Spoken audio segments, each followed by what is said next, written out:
quick video today to help you identify if your pain symptoms or pain condition is rooted in what we call neuroplastic pain, neuroplasticity, or if it's actually caused by structural or tissue damage.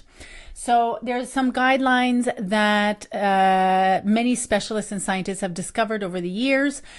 These are the main ones. I'm going to go through them very quickly to help you with what you're experiencing. So the first thing, if your pain and symptoms have been ongoing, even if it's just on and off, but for at least 6 months, then that would be considered as a very high chance that your symptom or your pain is neuroplastic. If your pain you're noticing flares up during times of stress, whether it's positive or negative, if you're noticing that you've started having neck pain or headaches without actual injury per se, symptoms that are inconsistent. In other words, you wake up one morning and you have pain on the right side of your back, and then the next day it moves to the left side. 2 days later it goes away and you're good for a week and it comes back. That's what we mean by inconsistency. Now, a large number of symptoms, if you have shoulder pain, knee pain, hip pain, multiple areas of your body, those are great criteria to say that your pain is likely neuroplastic. Symptoms that spread and move. So you might start with neck tenderness, tightness in the morning. As the day moves on, it creeps up the back of the head, turns into a headache. When the symptoms move and spread, that's a sign of neuroplasticity. Symmetrical symptoms, both wrists, both shoulders, both knees, both hamstrings, across your whole back. So symmetrical meaning two opposite sides of the body. Delayed pain. So if it's been days or week, we're not talking about the DOM syndrome here. So the delayed onset muscle soreness that you can get when, let's say, you do a workout for the first time. We're talking about, you, let's say, did some raking over the weekend, but then 4 or 5 days later, all of a sudden the pain comes on. Childhood adversity.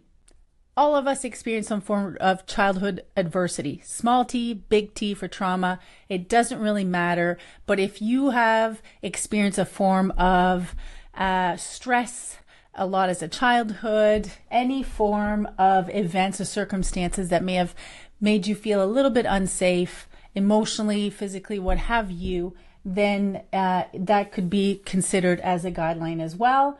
And lack of physical diagnosis. This is a common one. You go see a doctor, you get an MRI done, all kinds of imagery. You see a physio, chiro, and nobody can't seem to find what's causing your pain.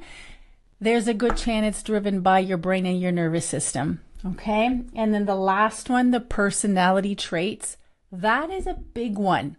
This was my aha moment, okay, for me, when I discovered that my migraines were really fueled by suppressed emotions I was experiencing over the years and mostly driven by strong personality traits that I have. So if you tend to have strong people-pleasing tendencies, perfectionism, conscientiousness, anxiety, these traits can actually fuel a lot of emotions we tend to not want to feel, and we suppress them over time. So that can make your symptoms flare as well.